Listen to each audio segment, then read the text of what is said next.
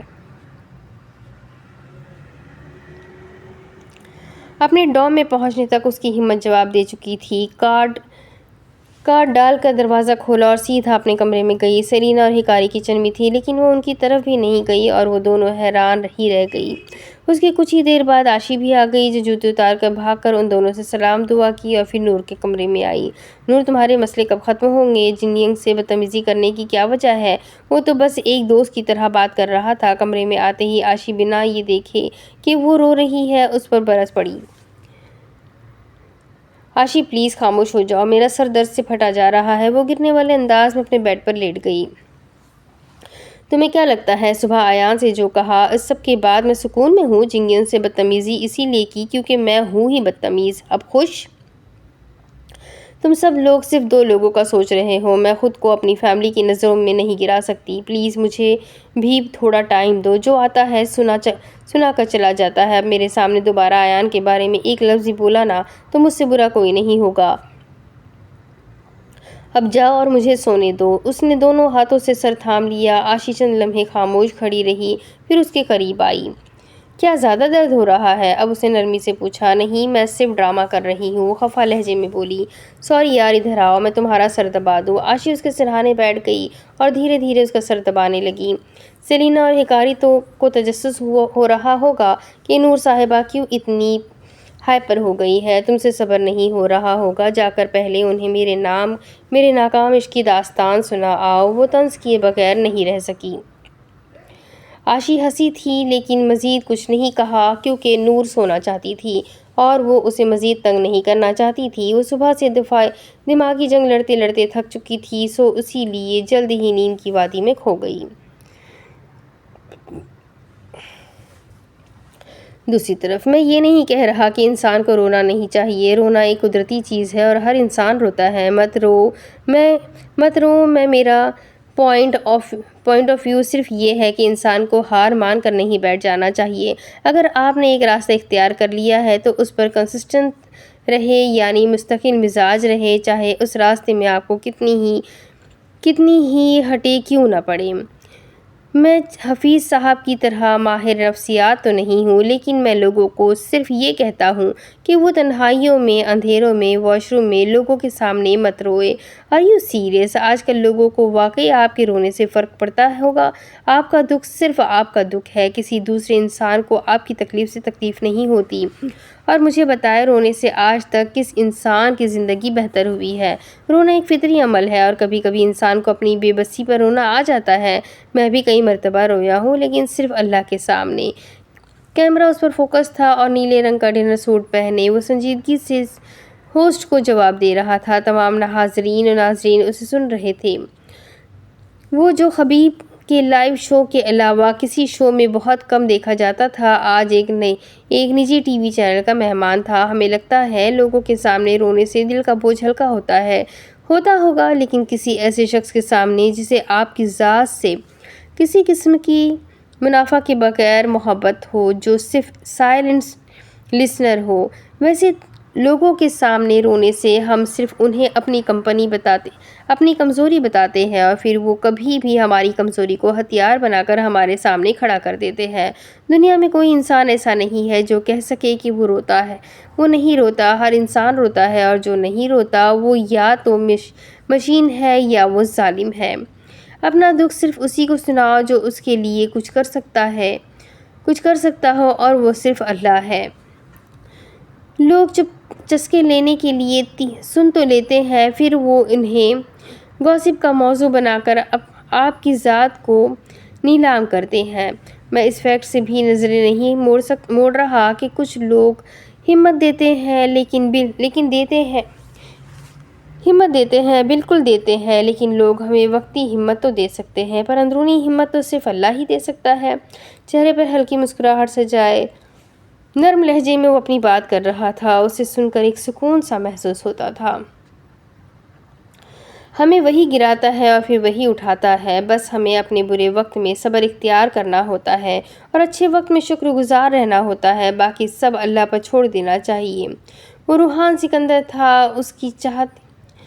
اس کی باتیں آئیڈیلسٹک ہوتی تھیں جو سننے والوں کو پسند آتی تھی، اور وہ ہمیشہ ہی جو کہتا جو لوگ سننا چاہتے ہیں اور لوگ اسی کو سنتے ہیں، اور لوگ اسی کو سنتے ہیں جو ان کے دل کی بات کرتا ہے۔ بات کے آخر میں پھر وہی کہوں گا، نیور گیو اپ، رونے سے مسائل کے حل نہیں نکلتے، اور جو کام شروع کیا ہے بے شک چھوٹے پیمانے پر ہی کیوں نہ شروع کیا ہو، اس میں مستقل مزاج رہے، اسے مکمل کر کے ہی دم لے۔ منزلوں تک پہنچنے میں صدیاں لگ جاتی ہے، بس انسان کا جگر ہونا چاہیے جو راستے میں پڑنے والی ساری ہٹوں کو برداشت کر سکے، اور پھر جب وہ اس دنیا سے جائے تو اس کے پاس خود کو سیٹسفائی کرنے کے لیے کچھ تو ہو، ورنہ لوزرز کی طرح آپ بھی یہ کہہ کر مرنا چاہتے ہیں کہ مرنا تو سب نے ہے، تو بے شک آرام سے بیٹھ کر موت کا انتظار کریں۔ Never mind. آخر میں وہ ہلکی سی مسکراہٹ کے ساتھ خاموش ہو گیا۔ مسٹر روحان، آپ لوگوں کو ان باتوں کے لیے اس لیے موٹیویٹ کرتے ہیں کیونکہ آپ نے یہ سب فیس نہیں کیا ہوتا۔ برا وقت ہمارے لیے صرف ایک لفظ ہوتا ہے، لیکن جو لوگ اس سے گزر کر آئے ہوتے ہیں انہیں تجربہ ہوتا ہے جو کہ ناخوشگوار ہوتا ہے۔ اسی وجہ سے لوگ اسٹریس میں چلے جاتے ہیں اور بعد میں یہ اسٹریس ڈپریشن میں تبدیل ہو جاتا ہے۔ ہوسٹ کے اگلا سوال کرنے سے پہلے ہی وہاں موجود مہمانوں میں سے ایک سینئر ڈاکٹر نے کہنا شروع کیا، جیسے وہ کوئی ٹی وی پروگرام نہیں، آپس کا مباحثہ ہو۔ روحان نے خندہ پیشانی سے ان کا نقطہ نظر سنا۔ جب انسان دنیا کے پیچھے بھاگنا شروع کرتا ہے پھر پریشانیاں بڑھتی ہے اور نتیجتاً انسان ڈپریشن میں جاتا ہے۔ روحان کے جواب سے پہلے ہی وہاں موجود عالم دین نے جواب دیا تو روحان کے چہرے پر بڑی نرم مسکراہٹ نے احاطہ کیا۔ روحان سکندر، کیا آپ کبھی ایسے فیز سے گزرے ہیں جب آپ بالکل اکیلے کھڑے ہوں، کسی نے آپ کا ساتھ نہ دیا ہو اور آپ نے خود صبر کیا ہو؟ ہوسٹ مسکراتے ہوئے دوبارہ روحان سے پوچھ رہی تھی۔ چونکہ روحان کے پاس وقت ہمیشہ کم ہوتا تھا اس لیے سوال جواب بھی اسی سے زیادہ ہو رہے تھے، کیونکہ وہ 3 میں سے 1.5 گھنٹہ وہاں بیٹھنے کے لیے آیا تھا اور نہایت صبر کا مظاہرہ کرتے ہوئے جواب دے رہا تھا۔ ہر کام کی شروعات آپ اکیلے ہی کرتے ہیں، اس وقت کوئی آپ کے ساتھ نہیں کھڑا ہوتا سوائے اللہ کے، لیکن الحمدللہ زندگی میں پرسنلی میرے ساتھ ایسا کچھ نہیں ہوا، کیونکہ میرے بھائی نے مجھے ہر اچھے برے وقت میں سپورٹ کیا۔ البتہ میرے بھائی ایان سکندر کے ساتھ ایسا ہوا ہے۔ میرا خیال ہے ایسی سچویشن آ بھی جائے تو فیملی آپ کے ساتھ کھڑی رہے تو یو کین ہینڈل، لیکن ایک وقت تھا جب میرے بھائی کے ساتھ فیملی بھی نہیں کھڑی تھی۔ اگر آپ لوگ چاہیں تو میں اس کا ایکسپیرینس شیئر کر سکتا ہوں، لیکن اس کے لیے میں ایان سکندر سے پہلے ہی آن ایئر معافی مانگ رہا ہوں۔ وہ کیمرے میں دیکھتے ہوئے ہنس کر کہہ رہا تھا۔ اس کے ساتھ یہ سب چند سال پہلے ہوا تھا جب فیملی بھی اس کے ساتھ نہیں کھڑی تھی اور باہر کے لوگ تو تھے ہی اس کے خلاف، تب میری اس سے بات ہوئی تھی، لیکن مجھے نہیں لگتا کہ وہ برے وقت کی وجہ سے ڈپریشن میں چلا گیا ہو۔ اس نے بہت کچھ سیکھ لیا ہے جو وہ اپنی آنے والی زندگی میں اپلائی کر سکتا ہے۔ وہ اب ماضی میں کھو گیا تھا۔ تم یہاں کیوں ٹہل رہے ہو؟ وہ ٹیرس پر ایان کے پاس آیا۔ خود کو اسٹریس لینے سے بچانا چاہتا ہوں۔ کس چیز کا اسٹریس؟ روحان ریکنگ پر چڑھ کر بیٹھ گیا۔ میں ڈیڈ کی باتوں کو سیریس نہیں لینا چاہتا، لیکن وہ تو پیچھے ہی پڑ گئے ہیں کہ اقرا سے شادی کرو۔ اوکے فائن، شادی کر لوں گا، لیکن یہ پیپر میرج سے آگے نہیں چل سکے گی۔ میں صرف خوش رہنا چاہتا ہوں، جو ہو رہا ہے سب کچھ تسلیم کرنا چاہتا ہوں، لیکن نہیں کر پا رہا۔ اپنے دل اور دماغ کے خلاف جا کر اگر تمہیں لگتا ہے کہ تم خوش رہ سکو گے تو تمہاری خام خیالی ہے۔ صرف دوسروں کو خوش کرنے کے لیے اپنی زندگی کا اتنا بڑا فیصلہ کیوں کر رہے ہو؟ وہ دوسرے میرے والدین ہیں۔ وہ ریلنگ سے ٹیک لگا کر اسے ڈپٹتے ہوئے بولا۔ کم آن، تم 21ویں صدی میں ہو اور اپنی مرضی کر سکتے ہو۔ یہ بہت بھونڈا بہانہ ہے کہ ماں باپ نہیں مان رہے۔ ہاں مرضی کر سکتا ہوں، لیکن میں جانتا ہوں بعد میں یہ نافرمانی بن جائے گی۔ وہ ہاتھ میں موجود رنگ کو گھماتے ہوئے بولا۔ اقرا سے شادی مت کرو۔ You can bet your life I get married. Rohan منہ بسور کر رہ گیا۔ کیا تم بھی اپنی اولاد پر ایسے ہی اپنا حکم مسلط کرنے کی کوشش کرو گے؟ روحان نے مذاق کے طور پر پوچھا۔ نو نیور، میں کسی انسان سے اس کی آزادی اور رائے نہیں چھین سکتا۔ تو اپنی آزادی کیوں چھیننے دے رہے ہو کسی کو؟ You know what Rohan, boomslang ایک گرین کلر کا سانپ ہوتا ہے۔ جس کا زہر اتنا زہریلا ہوتا ہے کہ یہ آپ کو کاٹ لے تو آپ کے جسم کے ایک ایک حصے سے خون بہنے لگتا ہے۔ مجھے ایسا لگتا ہے کہ مجھے اسی سانپ نے کاٹ لیا ہے، لیکن اس کا زہر بھی مجھ پر اثر نہیں کر رہا۔ میں اندر سے تو ختم ہو رہا ہوں، لیکن میرا خون بہنا بھول گیا ہے، یا شاید میرے اندر سے خون ہی ختم ہو گیا ہے اور اس کا سارا زہر میرے دماغ پر اثر کر رہا ہے۔ آخر میں وہ زخمی سا ہنسا۔ اسٹریس کسے کہتے ہیں؟ روحان نے بات بدل دی۔ میں ماہر نفسیات نہیں ہوں، ورنہ تمہیں اس کی ڈیفینیشن بتا دیتا۔ وہ اسی انداز میں بولا، تم نے کہا کہ تم اسٹریس لینے سے بچنا چاہتے ہو، میں اس اسٹریس کا پوچھ رہا ہوں۔ میں ہر طرح کے سر درد سے بچنا چاہتا ہوں۔ وہ 2 دن پہلے ڈاکٹر کے پاس گیا اور اس سے سر درد کی شکایت کی تو اس نے کہا کہ مجھے کلسٹر ہیڈ ایک ہے۔ میں نے ایسے ہی کہہ دیا کہ مجھے آنکھوں کے قریب شدید درد ہوتا ہے اور میری آنکھیں سرخ ہو جاتی ہیں، جس سے لوگ سمجھتے ہیں کہ میں روتا ہوں، اسی وجہ سے آنکھوں اور ناک سے پانی بہتا ہے، جیسے تم نے کہا کہ رونے کی وجہ سے فلو ہو گیا ہوگا وغیرہ۔ یہ سب اسی لیے تھا کہ دماغ کی اندرونی نسوں میں خون کا پریشر بڑھ گیا تھا جو آنکھوں میں نظر آ رہا تھا۔ اب ختم ہو گیا ہے اور میں اسی طرح کے عجیب سر درد کو اسٹریس کہتا ہوں۔ ایسا لگتا ہے ہمالیہ کے پہاڑوں کو سر پر اٹھایا ہوا ہے، وہ روحان کو دیکھتے ہوئے کہہ رہا تھا، اور وہ تو آیان کے ڈاکٹر وزٹ پر ہی حیران تھا۔ مائیگرین، آدھے سر کا درد، اوہ کم آن، تمہیں پتہ ہے مجھے مائیگرین سے بہت ڈر لگتا ہے۔ اور نہیں ہے مجھے مائیگرین، ڈاکٹر نے کنفرم کر دیا تھا۔ وہ روحان کے اندازے پر حیران ہی ہوا۔ مائیگرین بھی ہو سکتا تھا لیکن نہیں ہوا۔ روحان نے بات مکمل کی، تم چاہتے تھے کہ میں تمہارے پاس مائیگرین کا پیشنٹ بن کر آتا؟ وہ خفگی سے بولا، حضرت محمد صلی اللہ علیہ وآلہ وسلم نے فرمایا، جب کوئی مرد یا عورت مسلسل بخار یا سر درد میں مبتلا ہو اور اس پر احد پہاڑ کی مثل گناہ ہو، تو جب وہ بیماری اس سے جدا ہوتی ہے تو اس کے سر پر رائی کے برابر بھی گناہ نہیں ہوتا۔ وہ جمپ لگا کر نیچے اترا اور آیان تک آیا۔ واہ آیان، تمہارے تو سارے گناہ معاف ہو گئے۔ وہ اس کے گلے بھی مل گیا اور آیان حیران اور ہکا بکا وہیں کا وہیں کھڑا رہ گیا، پھر ہنس دیا۔ اگر آپ پر کوئی مصیبت یا پریشانی آتی ہے تو میرا خیال ہے آپ کو خوش ہونا چاہیے کہ آپ کو اپنے گناہ دھونے کا موقع مل رہا ہے۔ اس کو خندہ پیشانی سے قبول کرے، اس سے نکلنے کی تدبیر کرے، صبر اور نماز سے اللہ کی مدد طلب کرے، کیونکہ مصیبت مومنوں پر ہی آتی ہے۔ اس نے نرم لہجے میں جواب دیا۔ ہوسٹ سمیت سب متاثر لگتے تھے، لیکن حفیظ صاحب متاثر نہیں ہوئے۔ اس نے آیان کے اسٹریس والی بات نہیں بتائی تھی، بس اس کے سر درد اور حدیث کا حوالہ دے کر بات ختم کی تھی۔ اب ہر کوئی آپ کی طرح اللہ سے اچھے تعلق تو نہیں رکھتا مسٹر روحان، اور ایک چیز ہوتی ہے جسے حقیقت پسندی کہتے ہیں۔ اگر آپ مذہب کو سائڈ پر رکھ کر اپنی بات کو جسٹیفائی کریں تو بہتر رہے گا۔ پہلی بات کہ میرا نام روحان سکندر ہے۔ دوسری بات، اللہ سے اچھے تعلقات رکھنے کا مطلب ہرگز یہ نہیں ہے کہ آپ کے ہاتھ میں تسبیح ہو، بڑی داڑھی ہو اور آپ لوگوں کو دکھانے کے لیے نماز ادا کر رہے ہو۔ اللہ سے بہتر تعلقات کا علم صرف آپ کو خود ہوتا ہے۔ جب آپ تنہا ہوتے ہیں تو اس تنہائی میں خود پر غور و فکر کیا کریں، آپ کو خود پتہ چل جائے گا کہ آپ کیا ہے۔ میں جو کام نہیں کر سکتا اسے اللہ پر چھوڑ دیتا ہوں، پھر وہ کام جانے اور میرا اللہ جانے۔ تیسری اور اہم بات، آپ نے فرمایا کہ مذہب کو سائڈ پر رکھ کر بات کروں، تو حضرت میرے لیے مذہب ہی سب کچھ ہے، جسے میں نے ڈسکور کیا ہے، اسے کیسے سائڈ پر رکھوں؟ اسلام کے بغیر تو روحان کچھ بھی نہیں ہے، اور اسے سائڈ پر رکھنا میرے لیے ناممکن ہے، کیونکہ میں آج جو بھی ہوں صرف اور صرف میرے مذہب کی وجہ سے ہوں، ورنہ میں کیا، میری اوقات کیا، یہ سب اللہ کا ہی تو کرم ہے، ورنہ مجھے اگلے لمحے ذلیل کرنے کا اختیار بھی میرے اللہ کا ہے۔ وہ خوبصورتی سے کہہ رہا تھا۔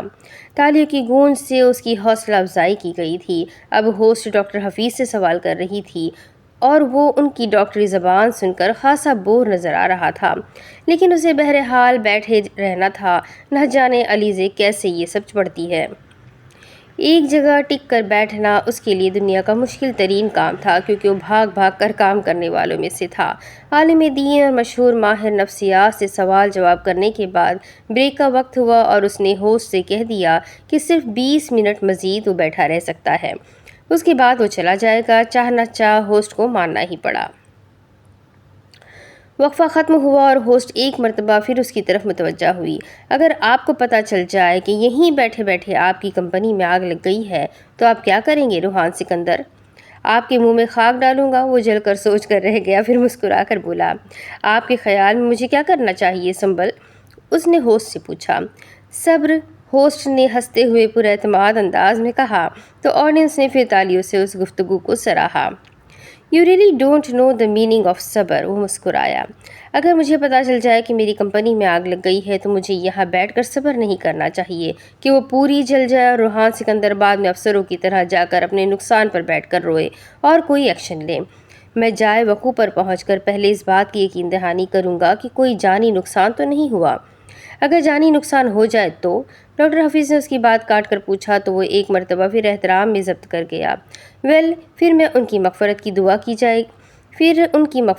کی جائے گی تاکہ وہ اس کے بعد کی زندگی آسانی سے گزار سکے۔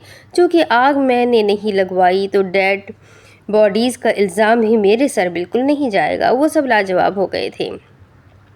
میں صبر تب کرتا جب سب کچھ ختم ہو جاتا، چونکہ آپ نے یہ نہیں بتایا کہ کون سی کمپنی کو آگ لگی ہے اور کتنے حصے کو آگ لگی ہے۔ مطلب میرے پاس کچھ نہ کچھ بچ جائے گا۔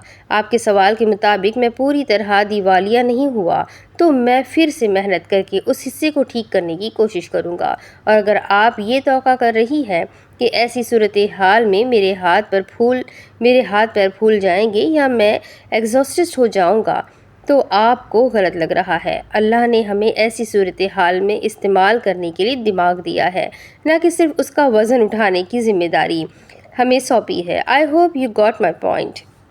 اس نے مسکرا کر ہوسٹ کو دیکھا کہ اب اس کے جانے کا اعلان کر دے، کیونکہ اس سے زیادہ وہ بھی صبر نہیں کر سکتا تھا۔